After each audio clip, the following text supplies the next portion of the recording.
ಜನ ರೈತರು ಎಲ್ಲೆಲ್ಲೋ ಟ್ರೈನಿಂಗು ವರ್ಕ್ಶಾಪು ಕ್ಲಾಸ್ ರೂಮಲ್ಲಿ ಕೂತ್ಕೊಂಡು ಏನೋ ಕೇಳಿಸ್ಕೊಂಡು ಬರ್ತಾರೆ. ಈಗ ಝೀರೋ ಬಜೆಟ್ ಫಾರ್ಮಿಂಗು, ನೈಸರ್ಗಿಕ ಕೃಷಿ ಎಲ್ಲ ಟ್ರೈನಿಂಗ್ ಹೋಗಿ ಬರ್ತಾರೆ. ಆದರೆ ಅದು ಹೇಗಿದೆ ಏನಿದೆ ಅಂತ ನೋಡೋ ಅವಕಾಶ ತುಂಬ ಜನಕ್ಕಿಲ್ಲ. ಹಾಗೆ ಇಲ್ಲಿ ಬಂದು ನಾವು ನೋಡಿಕೊಂಡು ಅದನ್ನು ಅಳವಡಿಸ್ಕೊಳ್ಳೋಕ್ಕೆ ಅವಕಾಶ ಮಾಡಿಕೊಡ್ಬೇಕು. ಅದ್ರ ಬಗ್ಗೆ ಅರ್ಥ ಮಾಡಿಕೊಂಡು ಅಳವಡಿಸ್ಕೊಳ್ಳೋ ಹಾಗೆ ಮಾಡೋದಕ್ಕೆ ಅಂತ ನಾವು ಇಲ್ಲಿ ಮಾಡಿದ್ವಿ. ಈಗ ಬಹುಪದರ ಕೃಷಿ ಅಥವಾ ಪಂಚತರಂಗಿಣಿ ಕೃಷಿ ಅಂತ ತುಂಬ ಜನ ಕೇಳಿರ್ತಾರೆ. ಆದರೆ ಹೇಗೆ ಮಾಡೋದು ಏನು ಅಂತ ಕರೆಕ್ಟಾಗಿ ನೋಡಿದ್ರೆ ಮಾತ್ರ ಐಡಿಯಾ ಬರುತ್ತೆ. ನಾವು ಇಲ್ಲಿ ಅದನ್ನು ಮಾಡಿದ್ವಿ.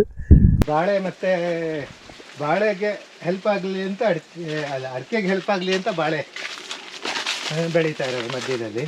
ಯಾಕಂದರೆ ಇದು ಬಾಳೆ ಅಡಿಕೆಗೆ ನೆರಳು ಬೇಕಲ್ಲ ಅಂತ ಬಾಳೆ ಬೆಳೀತಾ ಇದ್ವಿ. ನೀವು ಸಹಜ ಕೃಷಿಯಲ್ಲಿ ತುಂಬ ಜನ ಇಳುವರಿ ಕಮ್ಮಿ ಇರುತ್ತೆ ಅಂತ ಹೇಳ್ತಾರಲ್ಲ. ಇದು ನಮ್ಮದು ಈಗ ಇಲ್ಲೊಂದು 600 ಅಡಿಕೆ ಸಸಿ ಇದೆ, ಬಾಳೆ ಸಸಿ ಇದೆ. ಇದು ಬಾಳೆ 4ನೇ ಕೂಳೆ ಬೆಳೆ ಆಗಿದೆ. ನಾವು ಯಾವುದು ವರ್ಷಕ್ಕೆ 2 ಸಲ ಕಂಪೋಸ್ಟ್, ವರ್ಮಿ ಕಂಪೋಸ್ಟ್ ಬಿಟ್ಟರೆ ಬೇರೆ ಏನೂ ಹಾಕ್ತಾಯಿಲ್ಲ. 4ನೇ ಬೆಳೆ ನೋಡಿ ಹೇಗೆ ಬಂದಿದೆ ಅಂತ. ಇಲ್ಲಿ ನಿಮಗೆ 5 ಲೇಯರ್ ಫಾರ್ಮಿಂಗ್ ನೋಡ್ಬೋದು. 5 ಲೇಯರ್ ಪಂಚತರಂಗಿಣಿ ಅಂತ ಕರೀತಾರೆ. ಈ ಕೃಷಿ ಅಂದರೆ ಸ್ವಲ್ಪ ತಾಳ್ಮೆ ಬೇಕು. ಗೊತ್ತಿರೋ ಒಬ್ಬರು ಗುರುಗಳು ಹೇಳ್ತಾಯಿದ್ರು, ಸಹಜ ಕೃಷಿ ಪಿತಾಮಹ ಅವರೊಬ್ಬರು, ಅವ್ರ ಹೆಸರು ಬೇಡ, ಅವ್ರ ತೋಟಕ್ಕೆ ಹೋದಾಗ ಅವ್ರು ಹೇಳ್ತಾಯಿದ್ರು, ಕೃಷಿ ಅಂದರೆ ಕತ್ತೆ ದುಡಿಮೆ ಅಲ್ಲ ಅಂತ. ಅವ್ರು ಅದನ್ನು ಮಾಡಿ ತೋರಿಸಿದವರು, ಅದನ್ನೇ ನೋಡ್ಕೊಂಡು ಬಂದು ನಾನು ಇಲ್ಲಿ ಮಾಡ್ತಾ ಇರೋದು. ಸರ್ ನಮಸ್ಕಾರ. ನಮಸ್ಕಾರ. ತಮ್ಮ ಪರಿಚಯ ಸರ್? ನಾನು ರಾಘವೇಂದ್ರ ಭಟ್ ಅಂತ, ರಘು ಅಂತ ಕರೀತಾರೆ. ನಮ್ಮದು ಇದು ಚಿಗುರು ಫಾರ್ಮ್ 15 ಎಕರೆ, ರಾಮನಗರ ಜಿಲ್ಲೆ, ಹಾರೋಹಳ್ಳಿ ತಾಲೂಕು, ತೇರ್ಬೀದಿ ಗ್ರಾಮದಲ್ಲೇ ಇದೆ.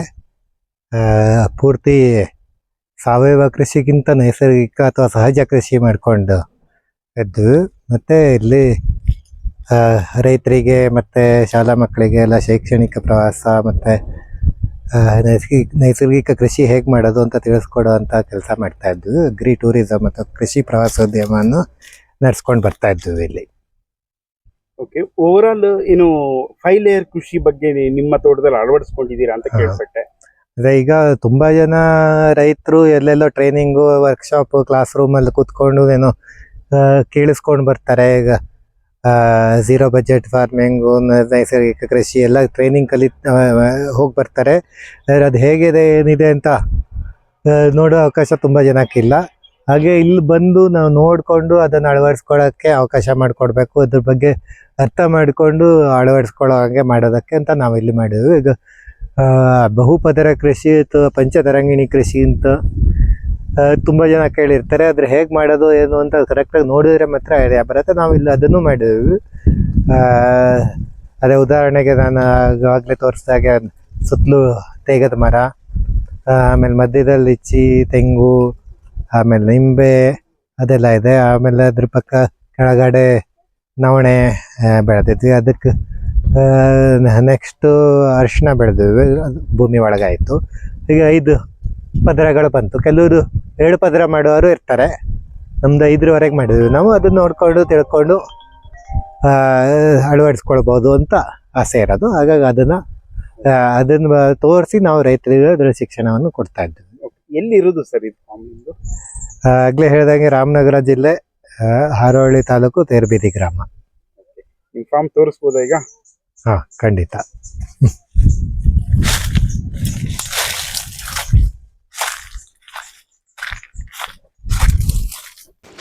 ಚಿಗುರು ಅಂದರೆ ಅರ್ಥ ಎಲ್ಲರಿಗೂ ಗೊತ್ತಿರತ್ತೆ. ನಮ್ಮ ಕನ್ನಡದವರಿಗಂತೂ ಎಲ್ಲ ಗೊತ್ತಿರತ್ತೆ ಚಿಗುರು ಅಂದರೆ ಏನು ಅಂತ.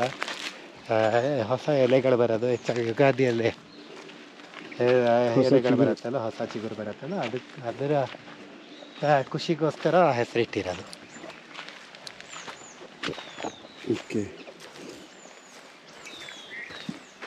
ಈಗ ನಾನು ಅಂತರ್ ಬೆಳೆ ಅಂತ ಹೇಳಿದ್ನಲ್ಲ. ಈಗ ನೋಡಿ, ಇಲ್ಲಿ ಸಪೋಟ ತೋಟ ಇದೆ. ಇಲ್ಲೊಂದು 2 ಇತ್ತು, ಆನೆ ಮುರಿದಾಕ್ಬಿಟ್ಟಿದೆ. ಆನೆಗಳೆಲ್ಲ ಇದೆ. ಹಾಂ, ಇದು ನಮ್ಮದು ಆನೆ ಎಲಿಫೆಂಟ್ ಕಾರಿಡಾರ್. ಇದು ಇಲ್ಲೂ ಸಪೋಟ ಗಿಡಗಳಿತ್ತು, ಅದು ಇನ್ನೂ ಸೈಡಲ್ಲಿದೆ. ಇಲ್ಲೂ ಉದ್ದು ಬೆಳೆದಿದ್ವಿ ಮಧ್ಯದಲ್ಲಿ, ಆ ಕಡೆ ನವಣೆ ಬೆಳೆದಿದ್ವಿ, ಕೆಳಗಡೆ ಉದ್ದಿತ್ತು. ಅದರಿಂದ ಹಿಂದ್ಗಡೆ ನಿಮ್ಗೆ ಅಲ್ಲಿಗ ತೆಂಗಿನ ಸಸಿ ಇದೆಲ್ಲ ಇನ್ನೂ ಒಂದಿಷ್ಟು ಮರಗಳೆಲ್ಲ ಕಾಣ್ತಾ ಇದೆಯಲ್ಲ, ಅಲ್ಲೆಲ್ಲ ತೊಗರಿ ಇದೆ. ಈಗ ಇನ್ನೂ ಇದೆ ನಡೀತದೆ. ಸುತ್ತಲೂ ನೀವು ದಾರಿ ಪಕ್ಕದಲ್ಲೆಲ್ಲ ಕಡೆ ತೇಗದ ಮರ ನೋಡ್ಬೋದು.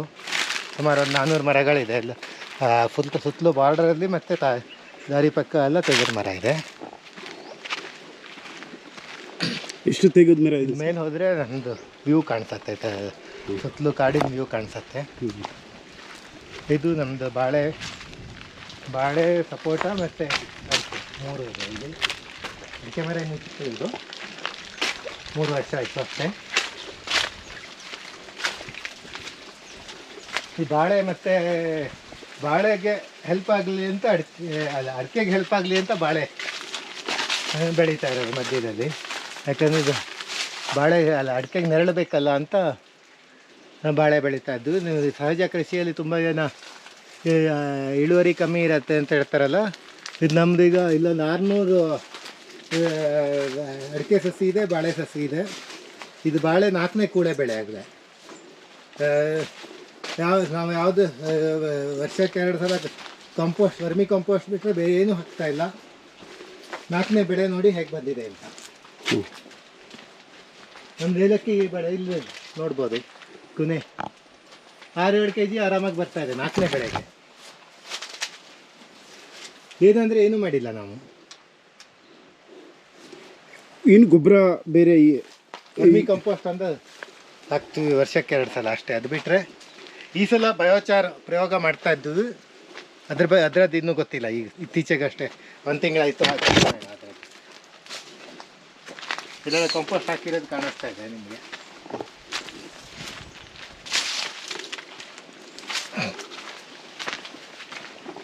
ಪೂರ್ತಿ ಆರ್ಗ್ಯಾನಿಕ್ ಸರ್?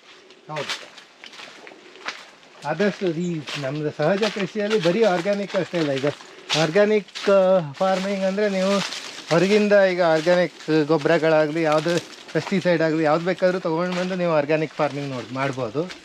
ಸಹಜ ಕೃಷಿಯಲ್ಲಿ ಅದು ಇಲ್ಲ. ನೀವು ಆದಷ್ಟು ಹೊರಗಿಂದ ಏನೂ ತರಬಾರ್ದು, ಆದಷ್ಟು ನಿಸರ್ಗಕ್ಕೆ ಬಿಟ್ಬಿಡಬೇಕು. ಅದು ಇನ್ನು ಬೇಕಾದರೆ ಅವಶ್ಯಕತೆ ಬಿದ್ದರೆ ನೀವೇ ಎಲ್ಲ ಮಾಡಿಕೊಂಡು ಗೊಬ್ಬರದಿಂದ ಹಿಡಿದು ಕೀಟನಾಶಕಗಳಾಗಿ ಯಾವುದಾದ್ರೂ ನೀವೇ ಮಾಡಿಕೊಂಡು ತೊಗೊಂಡಿರಬೇಕು. ಅದು ಸಹಜ ಕೃಷಿ, ಹೊರಗಿಂದ ಏನೂ ತರೋದಿಲ್ಲ. ಹಾಗಾಗಿ ನಾವು ತಿನ್ನೋ ಆಹಾರ, ಈಗ ನೀವು ಊಟ ಮಾಡಿದ್ರಲ್ಲ, ಊಟದಲ್ಲಿ ಇದ್ದಿದ್ದು ಅಷ್ಟು ಐಟಮ್ ಹೆಚ್ಚಾಗಿ ಗೋಧಿ ಅಂದ್ಬಿಟ್ಟು ಬೇರೆದೆಲ್ಲ ನಮ್ಮ ತೋಟದಲ್ಲೇ ಬೆಳೆದಿದ್ದು. ಅದು ಬಿಟ್ಟರೆ ಹಾಲು ಮೊಸರು ತುಪ್ಪನೂ ನಮ್ಮ ಹಸುಗಳಿಂದ ಬರುತ್ತೆ. ಆಮೇಲೆ ಜೇನುತುಪ್ಪ ಜೇನು ಕೃಷಿನೂ ಇದೆ ನಮ್ಮದು.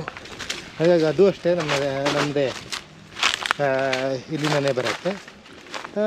ಆಮೇಲೆ ಹಸುಗಳಿಗೂ ಕೂಡ ಹೊರಗಿಂದ ಏನೂ ತಂದು ಕೊಡೋಲ್ಲ ನಾವು. ಹಿಂಡಿ ಆಗಲಿ ಬೂಸ ಆಗಲಿ ಯಾವುದೂ ಕೊಡೋದಿಲ್ಲ. ನಮ್ಮದೇ ರಾಗಿ ಹುಲ್ಲು, ಭತ್ತದ ಹುಲ್ಲು, ಅದಾದಮೇಲೆ ಹಸಿ ಹುಲ್ಲು ಮೇಯಕ್ಕೆ ಹೋಗ್ತವೆ. ಈಗ ಅಲ್ಲೇ 2 ಕರು ಬಿಟ್ಟರೆ ಬೇರೆ ಯಾವುದೂ ಇರಲಿಲ್ಲ ನೋಡಿ, ಎಲ್ಲ ಮೇಯಕ್ಕೆ ಹೋಗಿದೆ ಹೊರಗಡೆ, ಮಿಂದ್ಕೊಂಡು ಬರುತ್ತೆ. ಅದೇ ಅದರ ಆಹಾರ. ಬೇರೆ ಹೊರಗಿಂದ ಏನು ತಂದು ಇದು ಹಸುಗಳಿಗೆ ಕೊಡೋದು ಅಂತೆಲ್ಲ ನಾವು ಅದನ್ನು ಇಟ್ಕೊಂಡಿರೋದು ಹಾಲಿಗೋಸ್ಕರ ಅಲ್ಲ, ಗೊಬ್ಬರಕ್ಕೋಸ್ಕರ. ಹಾಗಾಗಿ ನಮ್ಗೆ ಅದೇನು ಹಾಲು ಇನ್ಕ್ರೀಸ್ ಮಾಡಬೇಕು ಅಂತ ಏನೋ ಹೊರಗಿಂದ ಕೌ ಫೀಡು ಅದು ಇದು ತಂದು ಕೊಡೋದು ಆ ಥರದ್ದು ಯಾವುದೇ ಪ್ರಶ್ನೆ ಇಲ್ಲವೇ ಇಲ್ಲ. ಅದು ಸಹಜವಾಗೇ ಇರುತ್ತೆ. ಇದಿಲ್ಲೀಗ ನಮ್ಮದು ಇದು ಅಲ್ಲೇ ಸುತ್ತಲೂ ಇರೋದೆಲ್ಲ ಲಿಚ್ಚಿ ಮರಗಳು, ಅದು ಈಗ ಹೂ ಬಿಡ್ತಾ ಇದೆ ನೋಡಿ.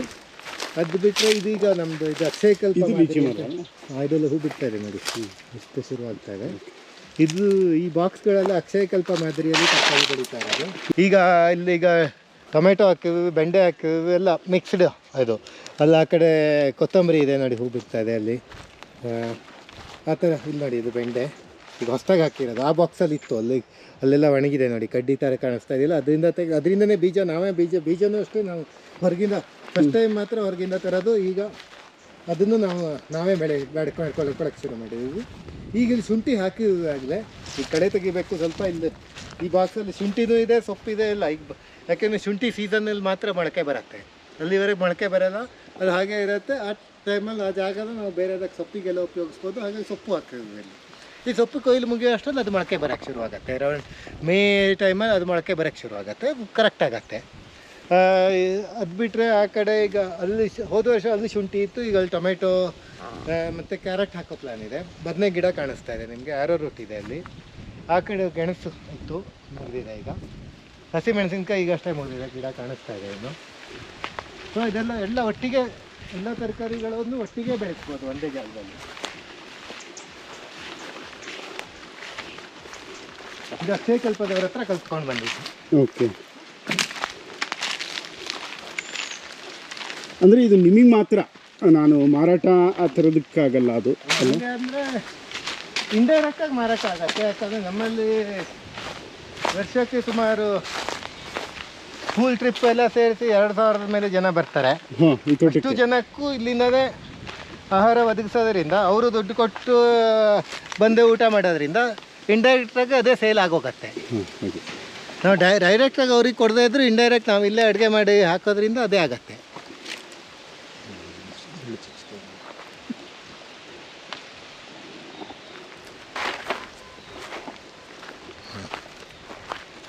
ಇಲ್ಲಿ ನಿಮಗೆ 5 ಲೇಯರ್ ಫಾರ್ಮಿಂಗ್ ನೋಡ್ಬೋದು.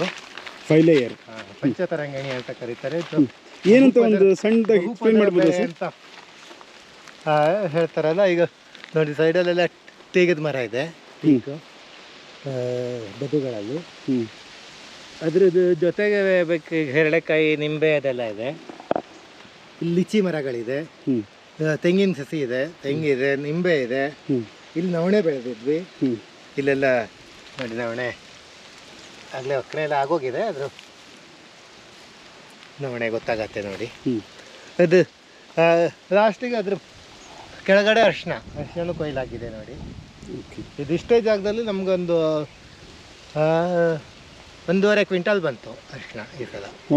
ಸೊ ಇದಿಷ್ಟು ಎಲ್ಲ ಲೆವೆಲ್ಲಲ್ಲೂ ಬೇರೆ ಬೇರೆ ಅದು ಪ್ರತಿಯೊಂದಕ್ಕೂ ಬೇರೆ ಬೇರೆ ಥರ ನೆರಳು ಬೇಕಾಗತ್ತಲ್ಲ. 50%, 70% ಅಂತ ಅದ್ರ ಬೇಸಿಸ್ ಮೇಲೆ ಅದು ಮಾಡ್ಕೊಂಡು ಪ್ಲಾನ್ ಮಾಡ್ಕೊಂಡು ಮಾಡಬೇಕಾಗಿದೆ. 5 ಲೇಯರ್ ಕೃಷಿ ಅಂದರೆ ಇದೆ ಅದೇ 5 ಲೇಯರ್. ಫಸ್ಟ್ ಲೇಯರಲ್ಲಿ ತೇಗ, ಎರಡನೇ ಲೇಯರಲ್ಲಿ ಲಿಚಿ. ಈಗ ಲಿಚಿ ಮತ್ತು ತೆಂಗು, ಅದ್ರ ಪಕ್ಕ ಹೇಳೆಕಾಯಿ, ನಿಂಬೆ, ನುಗ್ಗೆ ಅದೆಲ್ಲ ಇದೆ. ಅದ್ರ ನೆಕ್ಸ್ಟು ನವಣೆ, ಅದ್ರ ನೆಕ್ಸ್ಟು ನಿಂಬೆ, ಅದ್ರ ಪಕ್ಕ ಅಂಡರ್ ಗ್ರೌಂಡ್ 5ನೇ ಲೇಯರ್ ಅಂಡರ್ ಗ್ರೌಂಡ್ ಬರುತ್ತೆ. ಅರಿಶಿನ, ಇದೆಲ್ಲ ಅರಿಶಿನ ಕಿತ್ತಿರೋದು ನೋಡಿ. ಓಕೆ.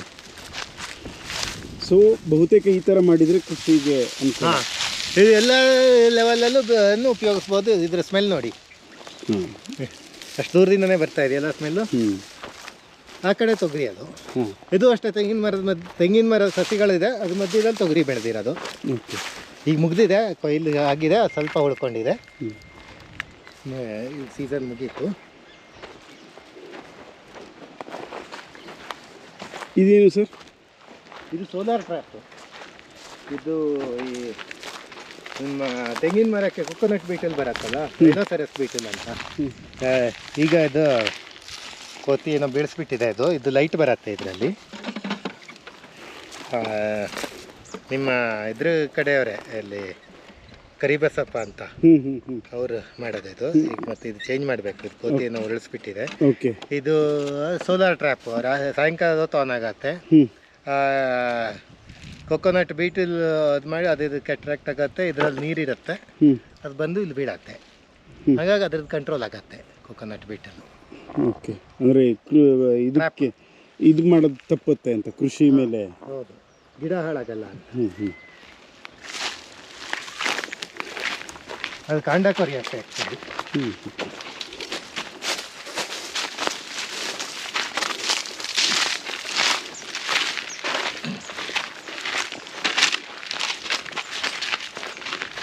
ನಾವು ಹೆಚ್ಚಾಗಿ ಏನು ಸ್ಪ್ರೇ ಆಗಲಿ ಯಾವುದೇ ಥರದ್ದು ಏನೂ ಮಾಡಲ್ಲ. ಅಷ್ಟು ಅವಶ್ಯಕತೆ ಬಿದ್ದರೆ ನಾವೇ ಆ ಸ್ಪ್ರೇಗಳನ್ನು ರೆಡಿ ಮಾಡಿಕೊಂಡು ನೆಲಕ್ಕೂ ಅಷ್ಟೇ ಜೀವಾಮೃತ ಹಾಕಿ ವರ್ಮಿ ಕಂಪೋಸ್ಟ್ ಮಾಡ್ತೀವಿ, ಜೀವಾಮೃತ ಹಾಕ್ತೀವಿ. ಅದು ಬಿಟ್ಟರೆ ಈಗ ಜೀವಾಮೃತ, ಪಂಚಗವ್ಯ, ಆಮೇಲೆ ಬೇರೆ ಬೇರೆ ಅಸ್ತ್ರಗಳು ಅದೆಲ್ಲ ಮಾಡಿ ಸ್ಪ್ರೇ ಮಾಡ್ತೀವಿ. ಈ ಸಲ ಈಗ ಆಗಲೇ ಒಂದು ಮಾವಿನ ಮರಕ್ಕೆ ಸ್ಪ್ರೇ ಮಾಡಾಗಿದೆ. ಓಕೆ. ಮಾವು ಎಷ್ಟಿದೆ ಸರ್? ಮಾವು ಒಂದು 150 ಮರ ಇದೆ.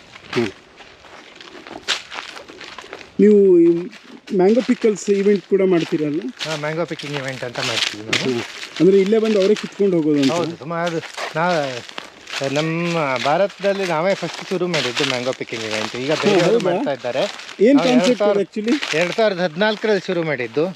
ಈಗ ಬೇರೆ ಬೇರೆ ದೇಶಗಳಲ್ಲಿ ಸ್ಟ್ರಾಬೆರಿ ಪಿಕ್ಕಿಂಗ್, ಚೆರಿ ಪಿಕ್ಕಿಂಗ್ ಅಂತ ಶುರು ಮಾಡ್ತಾರಲ್ಲ, ಅದೇ ಥರ ನಮ್ಮ ದೇಶದಲ್ಲಿ ಏನಾದರೂ ಇಂಟ್ರೆಸ್ಟಿಂಗ್ ಆಗಿ ಆ ಥರ ಮಾಡ್ಬೋದಾ ಅಂತ ಯೋಚನೆ ಮಾಡಿ ಇದನ್ನು ಶುರು ಮಾಡಿದ್ದು. ಅಂದ್ರೆ ಇಲ್ಲಿ ಬಂದು ಅವರೇ ಬಂದು ಒಂದು ಇಡೀ ದಿನ ತೋಟದ ಕಳೆದು ತೋಟನ ನೋಡಿಕೊಂಡು ಮಾವಿನಕಾಯಿ ಮರ ಹತ್ತಿ ಕಿತ್ಕೊಂಡು ತಿಂದ್ಕೊಂಡು ಮ್ಯಾಂಗೋ ಬೇಸ್ಡ್ ಊಟನೂ ಇರುತ್ತೆ. ಇಲ್ಲ ಮಾವಿನಕಾಯಿ ಮಾವಿನ ಹಣ್ಣು ಉಪಯೋಗಿಸಿ ಮಾಡಿದ ಅಡುಗೆನೂ ಇರುತ್ತೆ. ಅದನ್ನೆಲ್ಲ ಅದು ಮಾಡಿಕೊಂಡು ಮಾವಿನ ಹಣ್ಣನ್ನು ಮಾರ್ಕೆಟ್ ರೇಟಲ್ಲಿ ಕೊಂಡ್ಕೊಂಡು ಹೋಗ್ತಾರೆ. ನಮಗೂ ಒಂದು ಮಾರ್ಕೆಟ್ ಆಗತ್ತೆ, ಜನಕ್ಕೂ ಹೊಸದೊಂದು ಅನುಭವ. ಓಕೆ, ಈಗ ಬಹಳಷ್ಟು ಕಡೆ ಈ ಥರ ಮಾಡ್ತೀರ ಅನ್ಸುತ್ತೆ. ಈಗ ಸುಮಾರು ಜನ ಮಾಡ್ತಾ ಇದ್ದಾರೆ. ಫಸ್ಟ್ ಮಾಡಿದ್ದೀವಿ ನಾವು ಶುರು ಮಾಡಿ 12 ವರ್ಷ ಆಯಿತು. ಅದೆಲ್ಲ ಅವರೆಕಾಯಿ ಇತ್ತು ಇಲ್ಲಿ, ಆ ಕಡೆ ಹುರಳಿ ಇತ್ತು ಮಧ್ಯದಲ್ಲಿ. ಬಹುತೇಕ ಇಂಟರ್ಕ್ರಾಪ್ ಜಾಸ್ತಿ ಪ್ರಿಫರ್ ಕೊಡ್ತೀರಾ ಅನ್ಸುತ್ತಲ್ಲ? ಪೂರ್ತಿ ಇಂಟರ್ಕ್ರಾಪೇ ನಮ್ಮದು. ಅದು ನ್ಯಾಚುರಲ್ ಫಾರ್ಮಿಂಗಲ್ಲಿ ಅದು ತುಂಬ ಮುಖ್ಯ, ಇಂಟರ್ಕ್ರಾಪೇ. ನೀವು ಯಾವುದೋ ಖಾಲಿ ಜಾಗ ಇಟ್ಕೊಂಡು ಏನೂ ಮಾಡೋಂಗಿಲ್ಲ. ಇದೊಂದು ಸ್ವಲ್ಪ ನಾವು ಕೆಲವೊಂದು ಪ್ರಯೋಗಗಳಿಗೆ ಅಂತ ಖಾಲಿ ಇಟ್ಕೊಂಡಿದ್ವಿ. ಈಗ ಪ್ರಯೋಗಗಳೆಲ್ಲ ಮೋಸ್ಟ್ಲಿ ಮುಗೀತು, ಹಂಗಾಗಿ ಇಲ್ಲೂ ತೆಂಗಿ ಹಾಕ್ಬಿಟ್ಟಿದ್ವಿ. ಈಗ ಇದೆಲ್ಲೂ ರಾಗಿ ಇಲ್ಲೇ ಬೆಳೆದಿದ್ವಿ. ಏನು ಪ್ರಯೋಗ ಮಾಡಿದ್ರಿ ಸರ್? ಎಲ್ಲ ಬೇರೆ ಬೇರೆ. ಈಗ ನಾವು ಇಲ್ಲಿ ನಾವು ಏನು ಮಾಡ್ತಾ ಇದ್ವಿ ಅಂದರೆ, ಇಲ್ಲಿ ಸ್ವಲ್ಪ ರೈತರಿಗಾಗಲಿ ಸ್ಕೂಲ್ ಮಕ್ಕಳಿಗಾಗಲಿ ಸ್ವಲ್ಪ ಎಜುಕೇಷನ್ ಕೊಡ್ತೀವಿ ನಾವು. ಏನು ಒಂಥರ ಶೈಕ್ಷಣಿಕ ಪ್ರವಾಸಕ್ಕೆಲ್ಲ ಬರ್ತಾರೆ ನಮ್ಮಲ್ಲಿ ರೈತರಿಗೆ, ಮತ್ತು ವರ್ಕ್ಶಾಪ್ಸು ಟ್ರೈನಿಂಗು ಆ ಥರದ್ದೆಲ್ಲ ಮಾಡ್ತೀವಿ ನಾವು ಇಲ್ಲಿ ಸಹಜ ಕೃಷಿ ಬಗ್ಗೆ. ಯಾಕೆಂದರೆ ಈಗ ರೈತರಿಗೆ ಏನಾಗುತ್ತೆ ಅಂದ್ರೆ ಕೆಲವೊಂದು ಸಲ ಅದು ನೋಡಲಿಲ್ಲ ಅಂದರೆ ಒಪ್ಕೊಳ್ಳಲ್ಲ ಯಾವುದನ್ನು.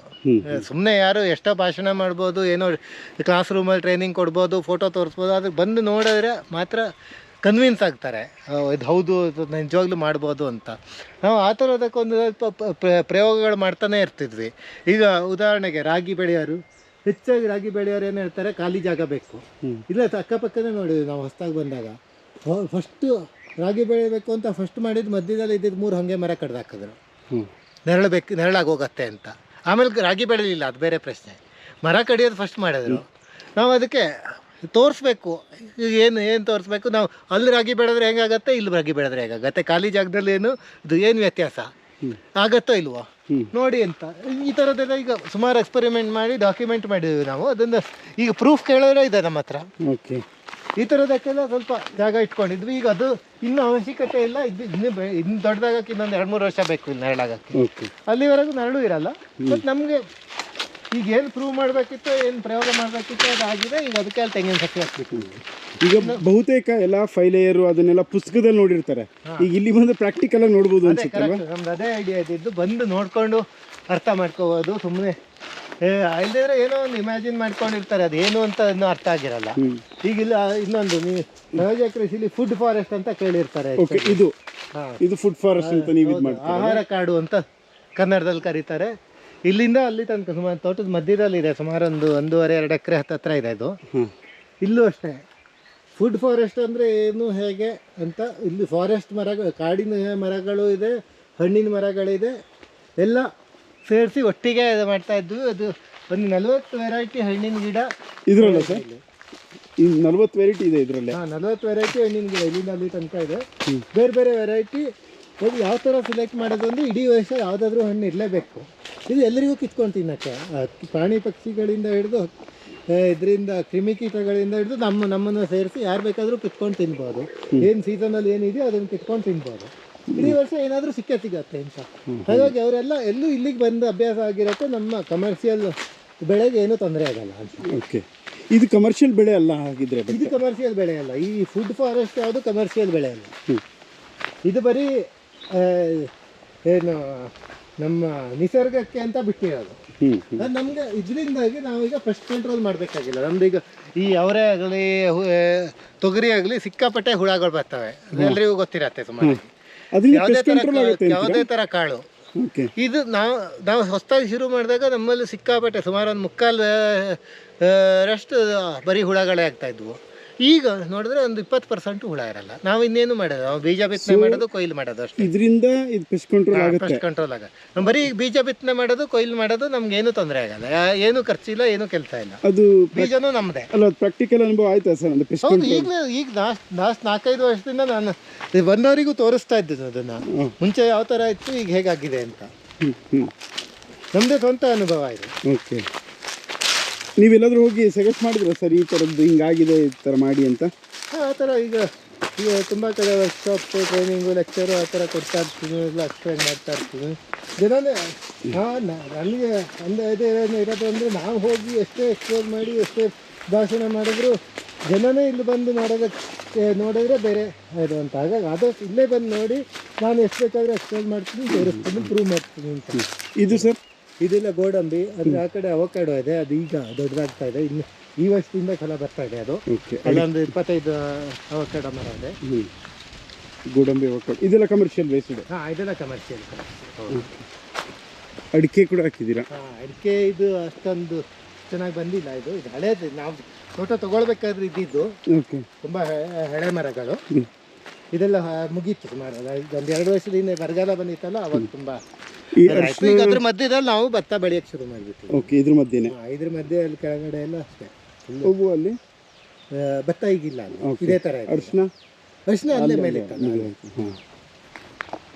ಇಲ್ಲೆಲ್ಲ ಭತ್ತ, ಇಲ್ಲೆಲ್ಲ ಕೆಳಗಡೆ ಎಲ್ಲ ಭತ್ತನೇ. ಅಡಿಕೆ ಮರದ ಮಧ್ಯದಲ್ಲಿ ಹೋಗ್ಬೋದು ಬೇಕಾದ್ರೆ, ಆದರೆ ಈಗೇನಿಲ್ಲ ಅಲ್ಲಿ. ಓಕೆ, ಅಲ್ಲ ಹಸುನು ಮೇಯಕ್ಕೆ ಬಿಟ್ಬಿಟ್ಟಿದ್ವಿ. ಇದೆಲ್ಲ ಮಳೆ ನೀರು ಕೊಯ್ಲಿಗೆ, ರೈನ್ ವಾಟರ್ ಹಾರ್ವೆಸ್ಟಿಂಗ್. ಇದು ಇನ್ನೂ ನೀರು ಸಫಿಷಿಯೆಂಟ್ ಇದೆ ಸರ್ ತೋಟದಲ್ಲಿ? ಹಾಂ, ಬೇಕಾದಷ್ಟಿದೆ. ಈಗಲೂ ನೀರಿದೆ ನೋಡಿ ಅಲ್ಲಿ.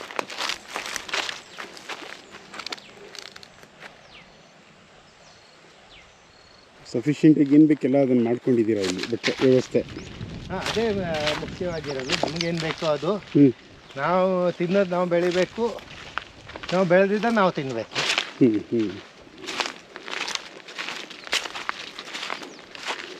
ನಮ್ಮ ಆರೋಗ್ಯ ನಾವು ನೋಡ್ಕೋಬೇಕು ಫಸ್ಟು. ಇದು ನೋಡಿ ನಮ್ಮ ಹತ್ತಿರ ಎಲ್ಲ ಬೇರೆ ಬೇರೆ ಕಡೆ ಮೇಯ್ತಾ ಇದ್ದಾವೆ. ಓಕೆ,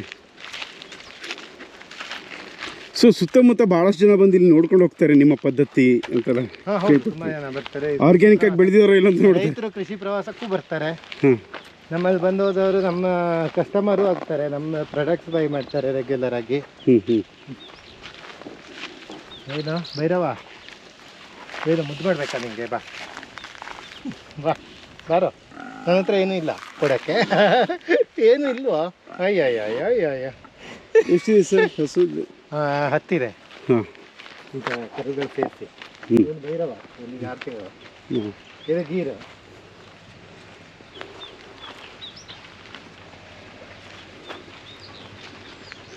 ಇಲ್ಲೂ ರಾಗಿ, ಸಾಸಿವೆ ಎಲ್ಲ ಇತ್ತು. ಅಲ್ಲೆಲ್ಲ ನೆಲ್ಲಿ ಇದೆ. ನೆಲ್ಲಿ ಈ ಸಲದಿಂದ ನೆಲ್ಲಿನೂ ಚೆನ್ನಾಗಿ ಬಿಡ್ತಾ ಇದೆ. ಅದು ಬೆಟ್ಟದಲ್ಲಿ ಅಲ್ಲ, ಅದು ಈಗ ಪ್ರಾಡಕ್ಟ್ಸ್ ಮಾಡೋಕ್ಕೆ ಶುರು ಮಾಡಿದ್ದೀವಿ. ಓಕೆ, ಇದು ನಮ್ಮದು ಎರೆಗೊಬ್ಬರ ಮಠ ಜಾಗ, ವರ್ಮಿ ಕಾಂಪೋಸ್ಟ್. ಹಾಂ, ನಿಮಗೆ ತೋಟಕ್ಕೆ ಅಷ್ಟೇ ಹೊರಗಡೆನೂ ಇದು ಮಾಡ್ತೀರಾ ನೀವು? ಇಲ್ಲ, ನಮ್ಮ ತೋಟಕ್ಕೆ ಅಷ್ಟೇ. ಓಕೆ, ಒಂದೊಂದ್ಸಲ ನಮಗೂ ಸಾಕಾಗಲ್ಲ.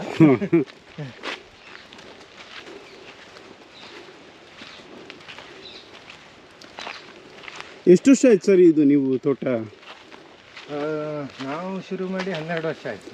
ಹಾಂ, ಅವಾಗಿನ ಕಾಲೇಜ್ ಇದಿತ್ತ ಇದು? 2012ರಲ್ಲಿ ಓಕೆ, ಶುರು ಮಾಡಿದ್ದು. ಈಗ 14 ವರ್ಷ ಆಯಿತು. 4 ವರ್ಷ ಆಯಿತು. ಅವಾಗಿನ ಖಾಲಿ ಜಾಗ ಇತ್ತು? ಇಲ್ಲ, ಇದು ತೋಟ ಇತ್ತು, ಆದರೆ ಹೆಚ್ಚಾಗಿ ಬಾಳೆ ತೋಟ ಆಗಿತ್ತು. 10 ಎಕರೆ ಬರೀ ಬಾಳೆ ಇತ್ತು. ಅದು ಬಿಟ್ಟರೆ ತೇಗದ ಮರಗಳಿದ್ವು, ಸ್ವಲ್ಪ ಅಡಿಕೆ ಮರ ಇತ್ತು ಮುಂಚೆ. ಅದು ಬಿಟ್ಟರೆ ಹೆಚ್ಚಾಗಿ ಬಾಳೆ ತೋಟ ಆಗಿತ್ತು, ಮತ್ತು ಕೆಮಿಕಲ್ ಫಾರ್ಮ್ ಆಗಿತ್ತು. ನಾವು ಆಮೇಲೆ ಕನ್ವರ್ಟ್ ಮಾಡಿದ್ದು ಆರ್ಗ್ಯಾನಿಕ್ಕಿಗೆ. ಅದಾದಮೇಲೆ ನ್ಯಾಚುರಲ್ ಫಾರ್ಮಿಂಗ್ ಮಾಡಿದ್ದು. ಓವರಾಲ್ ಎಷ್ಟು ಫ್ರೂಟ್ಸು, ಎಷ್ಟು ಇದು? ಇನ್ನು 45 ವೆರೈಟಿ ಹಣ್ಣಿದೆ. ಬಿಟ್ಟರೆ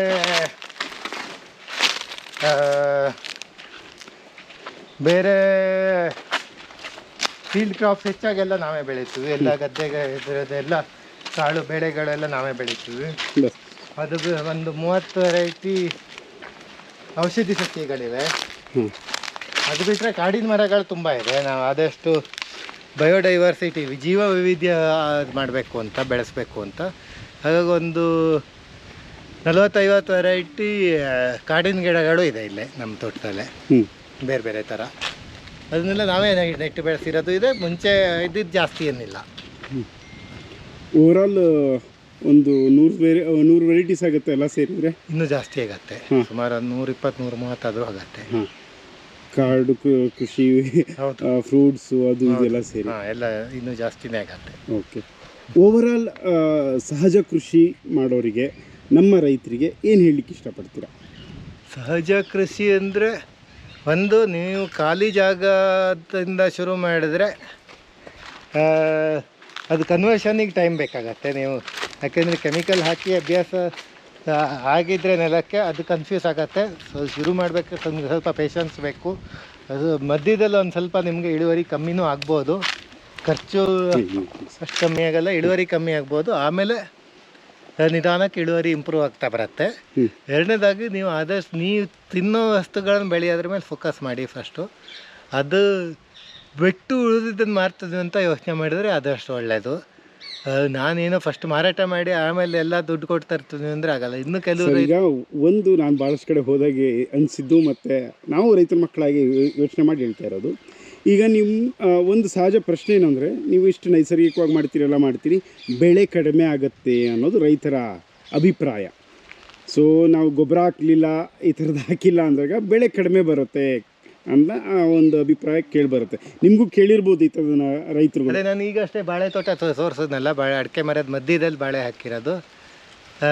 ಹೇಳ್ತನಲ್ಲ, ಇದು 4ನೇ ಕೂಳೆ ಏಲಕ್ಕಿ ಬಾಳೆ. ಈಗಲೂ ಈ 4ನೇ ಕೂಳಲ್ಲಿ ನಮಗೆ 7-8 kg ಗೊನೆ ಬರ್ತಾಯಿದೆ ಏಲಕ್ಕಿ ಬಾಳೆ. ನಾವು ಹಾಕಿರೋದು ವರ್ಷಕ್ಕೆ 2 ಸಲ ವರ್ಮಿ ಕಾಂಪೋಸ್ಟ್ ಬಿಟ್ಟರೆ ಇನ್ನೇನು ಅಂದರೆ ಏನೂ ಹಾಕಿಲ್ಲ. ಡ್ರಿಪ್ ಇರಿಗೇಷನಲ್ಲಿ ನೀರು ಕೊಡ್ತಾಯಿದ್ವಿ, ಅದು ಬಿಟ್ಟರೆ ಇನ್ನೇನು ಮಾಡ್ತಾಯಿಲ್ಲ.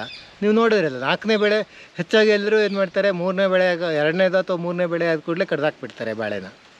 ನಮ್ಮದು 4ನೇದು ಬರ್ತಾಯಿದೆ, ಏನು ಇಳುವರಿ ಏನು ಕಮ್ಮಿ ಆಗಿದೆ, ಇನ್ನೂ ಜಾಸ್ತಿನೇ ಬರ್ತಾಯಿದೆ. 3ನೇ ಬೆಳೆಗಿಂತ ಜಾಸ್ತಿ ಬಂದಿದೆ. ಈಗ ಭತ್ತ ಸರ್, 1 ಎಕರೆಗೆ 35-40 ಚೀಲ ಬೆಳೀತಾರೆ. ಸೊ ಆದರೆ ನೀವು ನೈಸರ್ಗಿಕ ಅಂದರೆ ಏನು ಹಾಕ್ದಲೇ ನಿಮ್ಮ ನೈಸರ್ಗಿಕವಾಗಿ ಬೆಳೆದ್ರೆ 10-15 ಚೀಲ ಬಂದರೆ ಹೆಚ್ಚು ಅಂತ ಹೇಳ್ತಾರೆ. ಇದಕ್ಕೇನು ಹೇಳ್ತೀರಾ? ನಾನು ಎಷ್ಟು ಬರುತ್ತೆ ಅಂತ ಏನು ಅಳತೆ ಮಾಡಿಲ್ಲ. ಯಾಕಂದರೆ ನಮ್ಮದು ಬರೀ ಖಾಲಿ ಜಾಗದಲ್ಲಿ ನಾವು ಭತ್ತ ಬೆಳೆಯೋದು ಮಾಡ್ತಾಯಿಲ್ಲ. ನಮ್ಮದೆಲ್ಲ ಬರೀ ಅಂತರ್ಬೇಸಾಯ ಆಗಿರೋದ್ರಿಂದ, ಬೇರೆ ಮರಗಳ ಮಧ್ಯೆ ಬೆಳೆಯೋದ್ರಿಂದ ನಾನು ಅದರ ಬಗ್ಗೆ ಅಷ್ಟು ನಿಗಾ ವಹಿಸಿಲ್ಲ ಎಷ್ಟು ಇಳುವರಿ ಬರ್ತಾಯಿದೆ ಅಂತ. ಆದರೆ ಇಳುವರಿ ಕಮ್ಮಿನೂ ಇರ್ಬೋದು, ನಾನು ಒಪ್ಕೊಳ್ತೀನಿ. ಆದರೆ ಖರ್ಚು ಎಷ್ಟಾಗಿದೆ, ಅದಕ್ಕೆ ಸರಿಯಾಗಿ ಇಳುವರಿ ಎಷ್ಟು ಬಂದಿದೆ ಅಂತ ಯೋಚನೆ ಮಾಡಬೇಕು. ಈಗ ಪಂಜಾಬದ ಉದಾಹರಣೆ ನಾನು ಇತ್ತೀಚೆಗೆ ಹೋದ ವರ್ಷ ಅಷ್ಟೇ ಅದು ನೋಡ್ತಾ ಇದ್ದೆ. ಪಂಜಾಬ್ನಲ್ಲಿ ಈಗ 25 ವರ್ಷದ ಹಿಂದೆ ಬಾಸ್ಮತಿ ಅಕ್ಕಿಯಲ್ಲಿ 3 ಮೂಟೆ ಯೂರಿಯಾ ಉಪಯೋಗಿಸಿ 20 ಮೂಟೆ ಭತ್ತ ಬೆಳೀತಾ ಇದ್ರಂತೆ. ಈಗ 20 ಮೂಟೆ ಯೂರಿಯಾ ಉಪಯೋಗಿಸಿ 3 ಮೂಟೆ ಭತ್ತ ಬೆಳೀತಾ ಇದ್ದಾರಂತೆ. ಇದು ಪ್ರಾಕ್ಟಿಕಲ್, ಅದು ಡೇಟಾ ಇದೆ ಇದು ಪಂಜಾಬ್ದು. ಇದು ಬೇಕಾ ನಿಮಗೆ? 3 ಮೂಟೆ ಉಪಯೋಗಿಸಿ 3 ಮೂಟೆ ಬಂದರೂ ಪರವಾಗಿಲ್ಲ. 20 ಮೂಟೆ ಯೂರಿಯಾ ಉಪಯೋಗಿಸಿ ನಿಮ್ಗೆ 3 ಮೂಟೆ ಭತ್ತ ಬರೋದು ಬೇಕಾಗಿದೆಯಾ? ಅದನ್ನು ಯೋಚನೆ ಮಾಡಬೇಕು. ನಿಮ್ಮ ಖರ್ಚು ಎಷ್ಟಾಗಿದೆ ಅಂತ ನೀವು ಲೆಕ್ಕ ಇಡ್ತೀರಾ? ಇಲ್ಲ. ಹೆಚ್ಚಿನ ರೈತರದ್ದು ಅದು ಇನ್ನೊಂದು ಪ್ರಾಬ್ಲಮ್. ನಮ್ಮ ದುಡ್ಡು ಎಲ್ಲೋಯ್ತು, ಎಲ್ಲಿಂದ ಬಂತು ಅಂತ ಗೊತ್ತಿರಲ್ಲ, ಯಾರೂ ಲೆಕ್ಕ ಇಡಲ್ಲ. ಈ ಅಕೌಂಟ್ ಕೀಪಿಂಗ್ ಇದೆಲ್ಲ ತುಂಬ ಮುಖ್ಯ. ಎಲ್ಲಿ ಹೇಗೆ ಖರ್ಚಾಯಿತು, ಎಲ್ಲಿ ಹೋಯಿತು, ಎಷ್ಟು ಬಂತು ಅಂತ ಲೆಕ್ಕ ಇಡೋದು ತುಂಬ ಮುಖ್ಯ. ಬರೀ ನಮ್ಗೆ ಒಂದು ಸಲ ಮಾರಾಟ ಮಾಡಿದಾಗ ದುಡ್ಡು ಬಂದಿದ್ದು ಕಾಣಿಸುತ್ತೆ, ಖರ್ಚು ಆಮೇಲೆ ಎಷ್ಟಾಯಿತು, ನೆಕ್ಸ್ಟ್ 1-2 ತಿಂಗಳಲ್ಲಿ ಎಷ್ಟು ಖರ್ಚಾಯಿತು ಅಂತ ನಾವು ಲೆಕ್ಕ ಇಡಲ್ಲ. ಈ ಥರದ್ದು ಒಂದಿಷ್ಟು ರೈತರ ಜೊತೆ ಸಂವಾದಗಳಾಗಿದ್ದಾವೆ ಇದ್ರ ಬಗ್ಗೆ. ಹೌದು, ಖಂಡಿತ ಬೇಕಾದಷ್ಟಾಗಿದೆ. ತುಂಬ ಜನ ಬರ್ತಾರೆ, ಇಲ್ಲೇ ಬರ್ತಾರೆ ನಮ್ಮಲ್ಲಿ. ಸೊ ರೈತರು ಬಂದು ಈ ಥರ ಸಲಹೆ ಸೂಚನೆಗಳನ್ನ ತಾವು ನೀಡ್ತಾ ಇದ್ದೀರಾ ಸರ್? ಹೌದು, ಖಂಡಿತ. ಈಗ ಇತ್ತೀಚೆಗೂ ಅಷ್ಟೇ ಇದರಿಂದ ಕನಕಪುರ ತಾಲೂಕಿಂದ ಒಂದು ರೈತರ ಗುಂಪು ಬಂದಿತ್ತು, ಕೃಷಿ ಪ್ರವಾಸಕ್ಕೆ ಅಂತಲೇ. ನೋಡ್ಕೊಂಡು ಹೋಗಿದ್ದಾರೆ.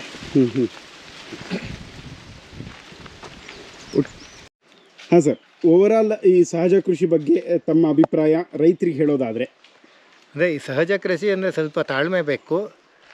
ಅದು ನೀವು ಆಲ್ರೆಡಿ ಕೆಮಿಕಲ್ ಉಪಯೋಗಿಸ್ತಾ ಇದ್ದರೆ ಅದು ನೆಲ ಸ್ವಲ್ಪ ಹಸನಾಗಕ್ಕೆ ಸ್ವಲ್ಪ ಟೈಮ್ ಬೇಕಾಗತ್ತೆ. ಆ ಟೈಮಲ್ಲಿ ನೀವು ಕೆಮಿಕಲ್ ಉಪಯೋಗಿಸೋದು ನಿಲ್ಲಿಸಿದಾಗ ನಿಮಗೆ ಇಳುವರಿ ಕಮ್ಮಿ ಆಗುತ್ತೆ. ನಿಮ್ಮ ಖರ್ಚು ಅಷ್ಟು ಕಮ್ಮಿ ಆಗದೆ ಇರ್ಬೋದು, ಇಳುವರಿ ಸುಮಾರು ತುಂಬಾ ಕಮ್ಮಿ ಆಗುತ್ತೆ. ಆದಷ್ಟು ತಡ್ಕೊಳ್ಳೋ ಶಕ್ತಿ ಇರಬೇಕು ನಿಮಗೆ. ಅದಾದರೆ ನಿಧಾನಕ್ಕೆ ಆಮೇಲೆ ಇಳುವರಿ ಜಾಸ್ತಿ ಆಗ್ತಾ ಹೋಗುತ್ತೆ. ನಿಧಾನಕ್ಕೆ ನಿಮ್ಗೆ 4-5 ವರ್ಷ ಟೈಮ್ ಬೇಕಾಗತ್ತೆ ಆ ಥರ ಇಳುವರಿ ಜಾಸ್ತಿ ಆಗ್ತಾ ಹೋಗೋಕ್ಕೆ. ಅಷ್ಟು ಟೈಮ್ ನಿಮಗೆ ಪೇಷನ್ಸ್ ಇದ್ದರೆ ಆಮೇಲೆ ನೀವು ಬರೀ ಬಿತ್ತನೆ ಮಾಡೋದು, ಕೊಯ್ಲು ಮಾಡೋದು ಅಷ್ಟೇ ಮಾಡ್ಬೋದು. ನಿಮ್ಗೆ ಇನ್ನೇನು ಕೆಲಸ ಇರಲ್ಲ. ನಮ್ಗೆ ಗೊತ್ತಿರೋ ಒಬ್ಬರು ಗುರುಗಳು ಹೇಳ್ತಾಯಿದ್ರು, ಸಹಜ ಕೃಷಿ ಪಿತಾಮಹ ಅವರೊಬ್ಬರು, ಅವ್ರ ಹೆಸರು ಬೇಡ, ಅವ್ರ ತೋಟಕ್ಕೆ ಹೋದಾಗ ಅವ್ರು ಹೇಳ್ತಾಯಿದ್ರು, ಕೃಷಿ ಅಂದರೆ ಕತ್ತೆ ದುಡಿಮೆ ಅಲ್ಲ ಅಂತ. ಅವ್ರು ಅದನ್ನು ಮಾಡಿ ತೋರಿಸಿ, ಅವರು ಅದನ್ನೇ ನೋಡ್ಕೊಂಡು ಬಂದು ನಾನು ಇಲ್ಲಿ ಮಾಡ್ತಾ ಇರೋದು. ಹಾಗಾಗಿ ಆ ತಾಳ್ಮೆ ಇರಬೇಕು. ಆಮೇಲೆ ಆ ಕತ್ತೆ ದುಡಿಮೆ ಮಾಡಬೇಕಾಗಿಲ್ಲ, ನೀವು ಏನು ಮಾಡ್ದೇ ಇಳುವರಿ ಬರೋಕ್ಕೆ ಶುರುವಾಗತ್ತೆ. ಓಕೆ. ಏನಾದ್ರು ಡೌಟ್ಸು ಅಥವಾ ಈ ಸಹಜ ಕೃಷಿ ಬಗ್ಗೆ ತಮ್ಮ ಬಳಿ ಕೇಳ್ಕೋಬೇಕು ಅಂದರೆ ಹೆಂಗೆ ಸಂಪರ್ಕ ಮಾಡ್ಬೋದು? ನನ್ನ ಫೋನ್ ನಂಬರಿಗೆ ಕಾಂಟ್ಯಾಕ್ಟ್ ಮಾಡ್ಬೋದು, ಅಥವಾ ನಮ್ಮ chigurufarm.com ವೆಬ್ಸೈಟಲ್ಲೂ ಇದೆ, ನನ್ನ ನಂಬರ್ ಇದೆ. ನನಗೆ ಯಾವಾಗ ಬೇಕಾದ್ರೂ ಕಾಂಟ್ಯಾಕ್ಟ್ ಮಾಡ್ಬೋದು. ಬೇಕಾದರೆ ಬಂದು ನೋಡ್ಕೊಂಡು ಹೋಗ್ಬೋದು, ಇಲ್ಲಿ ನೋಡಿ ತಿಳ್ಕೊಂಡು ಹೋಗ್ಬೋದು. Okay, thank you sir. ಇಷ್ಟು ತನಕ ತಮ್ಮ ಅದ್ಭುತವಾದಂತಹ ಸಹಜ ಕೃಷಿ ಬಗ್ಗೆ ವಿವರವಾಗಿ ಹೇಳಿದ್ದೀರಾ. ಧನ್ಯವಾದಗಳು. Thank you Sharan.